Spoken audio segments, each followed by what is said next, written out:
Okay, almost half the new year is gone. There are things you wanted to do differently in 2025. You haven't yet.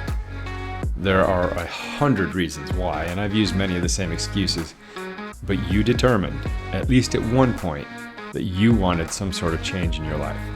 Whether that be a modified body, a clearer mind, more education, a more pleasant relationship with someone, a better role at work, whatever. But you've slipped back into the comfortable, normal routine and delayed those self-determined life upgrades. Well, it's time to get back at it. Again, these are goals you identified as important to you, not someone else telling you to change. So maybe you ought to jump back on it. That's the great thing about goals like this. We can re-engage at any point and continue the journey to get there. I think once we stop trying to better ourselves, we die inside. I've known people that have hit that terribly heartbreaking point where they simply give up. From that point on, they merely exist, waiting to die.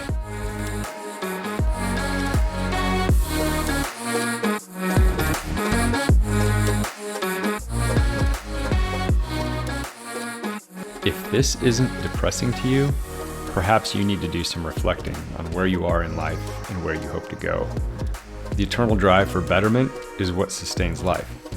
My grandpa just turned 98. He still lives on his own since my grandma passed, maintains his house on his own, and continually works to get better at playing and building his fiddles. On his birthday a couple weeks ago, he was performing at a music hall playing his fiddle with his band, still striving to live life and be better. What an example of how to live. So you think you're too old to change? To make yourself better than you currently are? Are you younger than 98?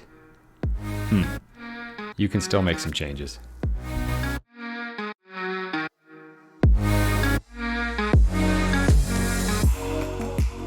You say you failed the last time you tried? Okay, so pick yourself up, dust yourself off, and give it another shot. If a small child tries to walk and falls down, should they just quit forever and decide at that point, I guess walking just isn't for me, so I'll keep crawling forever? It's kind of silly, huh? Yet, we do the same type of thing. If you do nothing and stay in the same rut for another year, guess what? In a year, you'll be in the exact same spot, but a year older and that much more exhausted. You might ask that big old life question. Why do you do what you do? To try to make things better for yourself or others. Well, for me, I realized I've really only got two choices.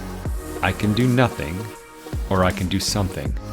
I've already tried nothing and that didn't work. So I'm going to do something.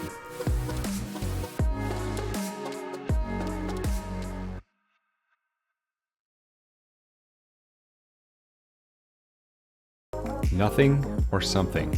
It's your choice.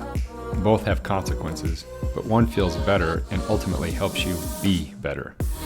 At the end of the day, there is only one person to point a finger at when things aren't getting better for you. That person you see when you hesitantly look deeply into the mirror. Are you going to do something to turn things around, or are you going to do nothing? You're still able to hear this message, so you still have time. But you better get going now, because tomorrow or the next tomorrow after that might be too late.